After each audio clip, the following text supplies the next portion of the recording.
Hello, it's Cathy Cassidy, and I'm here for another Sunday book club for you. And I wanted to say to all of you who are watching on Sunday, the 14th of February, a very happy Valentine's Day, or Galentines if you prefer, from one friend to another.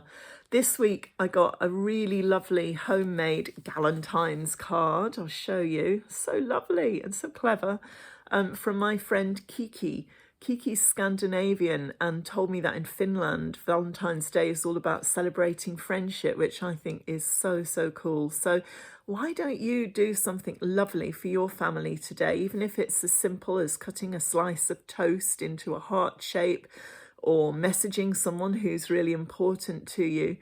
And it doesn't matter if you're watching this and it's Valentine's Day has gone by. It doesn't really matter because you can actually do that any time of the year. Any day is good for celebrating friendship and showing somebody that you care. So there's your little challenge, I think, for today.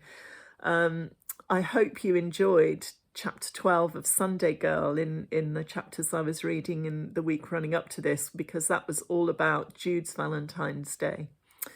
It's also half term here in much of the country in the UK. So why not do your best to kick back and enjoy? And even if you've actually been homeschooling, you deserve a proper break.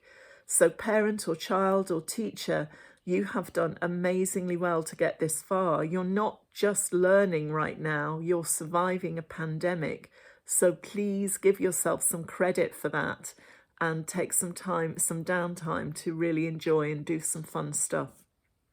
Now, I had a very special Stay Strong message for YouTube follower Helen and anybody else viewing from the Melbourne or Victoria regions of Australia who I know have just gone back into lockdown.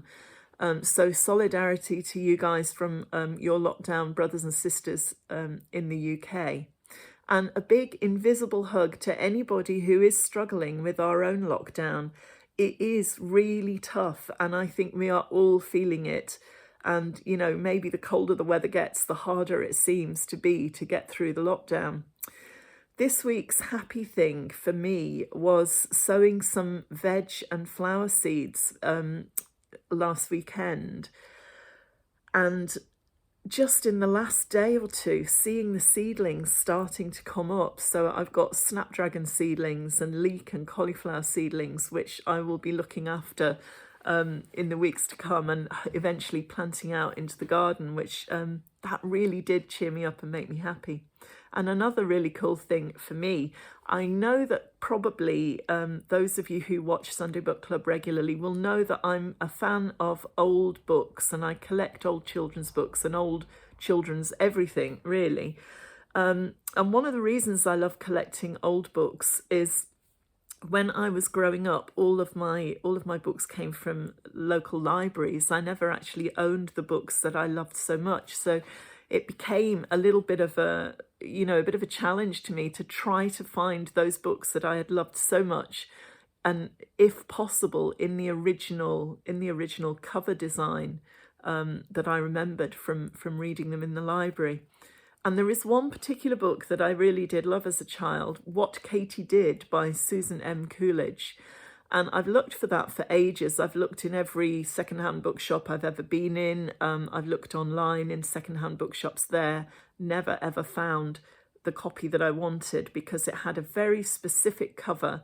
A cover that when I read it age 10 or 11, I thought that the girl on the cover of What Katy Did looked a bit like me. Because at the age of 11, I was 5'8" tall, very, tall and gangly and, clumsy and awkward, all arms and legs. And that is what I thought Katy on the cover of this book looked like. But I could never find that book again until this week when I spotted it on an online secondhand bookshop website and ordered it, and it popped through the letterbox a couple of days ago, and I absolutely love it. I'm so thrilled to have that copy. And I already had on my travels, I'd managed to find the sequel to it, What Katy Did at School, in the same design that I managed to read when I was growing up. I don't yet have the final one in the trilogy, but hey. So I'll tell you a very little bit about what Katie did. I loved the story because Katie was a proper tomboy and always in trouble, and she was just full of life, full of energy, and yeah, she just made the most of every single day, and everything seemed to be an adventure to her. But she wasn't very good at following rules, and she wasn't very good at doing what she was told, and that character flaw, if you like, gets her into an awful lot of trouble, because she has an accident halfway through the book that that stops everything in her tracks. And I remember when I was reading thinking, no, that's not fair, you can't do that to Katie. And the thing, I had a bit of a battle with the way that I felt about this story, because I wanted her to get better. I wanted her to go on and have more adventures and be that really cool and feisty girl that I'd identified so much with. But the author seemed to want her to, to become a very submissive and accepting and, I don't know, it's almost as though she wanted to squash all of the life out of Katie. And eventually she does model herself on a cousin who has an illness and is always very patient and very kind and very sweet. And Katie tries to be the same and eventually does get better from her accident. But I felt really sad that she had to kind of squish all the fiery, adventurousness out of her personality. But she does spring back. And of course, by the time she's sent away to boarding school in the next book, she is just as full of adventure and drama as she ever was. So on the whole, 100% recommend those if you're into the idea of looking back at classic children's books. So I had some shout outs for today. They are Gayashri, Nathini, Get Ready, Set, Read, Francesca, Born an Angel, Nicola and Amelie. Nicola tells me that Amelie's nan loved the letter and the Mars bar that Amelie sent to her after rising to the letter writing challenge that I set you the other week. So that's a really cool result. I like that.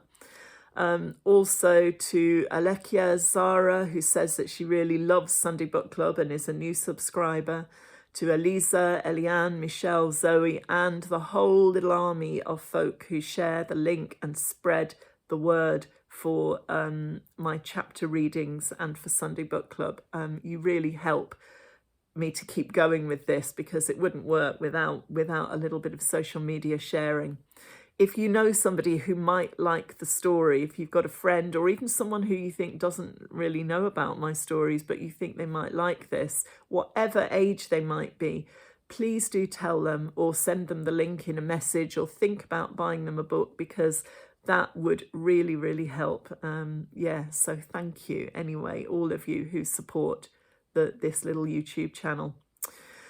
Now, I had a question that I knew that I'd forgotten one last week, and this is it. Alekia had asked if there are any movies planned of any of the books, and normally I do get asked this a fair bit, and I will always say no. There's nothing really planned, nothing in the pipeline. But interestingly enough, there are actually 2 of the series that I've written at the moment have been optioned to be developed to possibly be a TV series, which is quite exciting. It sounds very exciting, but when you kind of learn a little bit more about the way that television works, probably 90% of the things that get optioned and developed for possibly being on TV don't actually make it that far. But it's still very exciting to me. So one of the series, of course, is the Chocolate Box Girls, which I've always thought would make lovely TV. And one company are actually working on that and trying to develop it. So fingers crossed for me that maybe that will come to something one day. And the other series is the Lost and Found series, all about Lexi and Sammy and all of the characters that you love if you've read the Lost and Found. And those books and some of the untold stories too are being developed into a possible treatment, possibly to go on TV. So the answer to that question is maybe not movies, but you know, children's TV, and that would be, I would love that. I think that would be so cool. But you know, you just don't know. But if you are a superstitious person, keep your fingers crossed for me, because that would be lovely. Elisa said that she really loved Love from Lexi and Sammy's Silver Lining, and wonders if I would ever write a book from the viewpoint of someone with a disability. And the honest answer to that is I think it would be really tricky. I would not feel comfortable about stepping into the shoes of someone with a disability, and to kind of be able to try and write with their voice and reflect their experiences, because I haven't had those experiences. It's one of those situations where I think you would need to collaborate really, really closely with somebody. But the ideal solution would be for more authors and writers from a disability background to actually be given a chance to tell their stories and, you know, have a platform for their voice. So it's a really good question, and I'm absolutely, you know, fully in favor of putting people from every kind of background, and people with disabilities is certainly included in that, into stories, because we need to see them there. You know, we need to see that the world is full of people of all sorts and all varieties, and that nobody is perfect. But that perhaps we're all perfectly imperfect. But actually telling a story from the viewpoint of somebody who has a disability, I would feel a little bit unsure about. I wouldn't want to get it wrong. And that's what stops me. But I do think I'd love to see more books and more stories from those viewpoints. Several people also mentioned mixing humour and sadness in the chapters of Sunday Girl that we have read over the last week. And the story is getting a little bit grittier as Jude's mum begins to descend into addiction and leaning far too much on alcohol. And I think it's such a difficult subject to write about, but a really, really important one. And I think that without the humour you know, woven into those chapters, I would not have been able to do it. So a bit of humour and a bit of sadness all mixed in together, that's what life is to me. That's what I see around me. So it's really part of the way that I've written the story. I hope you will tune in next week for more weekday chapters from Sunday Girl, because the drama is really ramping up now, and I think you're going to really enjoy it. Next week, I will be reading you a wintry short story from my Jackie magazine days. But please do remember that it's Pancake Day on Tuesday, the 16th of February, you know, which is another reason to celebrate. You know, what is not to like about that? We've already had Chinese New Year. We've got Valentine's Day today. Yeah, go for it. Pancake Day. Make it a big celebration. Why not? We need everything that can make us smile more than ever during this lockdown.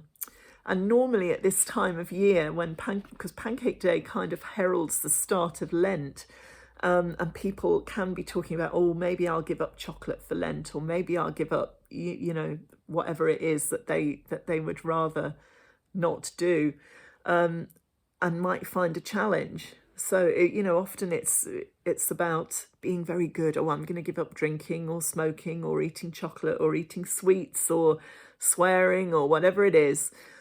How about this year we do something different? Because there has been enough deprivation. I think there are enough things have been taken away from us, enough freedoms and enough of the lovely happy stuff. How about taking up something for Lent? You could make you know, a resolution to be extra kind to everybody, to be extra friendly. And yeah, let's all look forward to the day when we can have daily hugs in our lives again, and not just those with our families. So how about taking something up for Lent and making a real effort to do something kind and lovely for other people for every single day of Lent until Easter? That's my challenge for this week, and I hope a few of you will decide to take it up. Take care, and I will see you next week for Sunday Book Club, but I'll also see you on Monday for more chapters from Sunday Girl. So until then, Keep yourself safe, keep smiling, and happy Valentine's Day.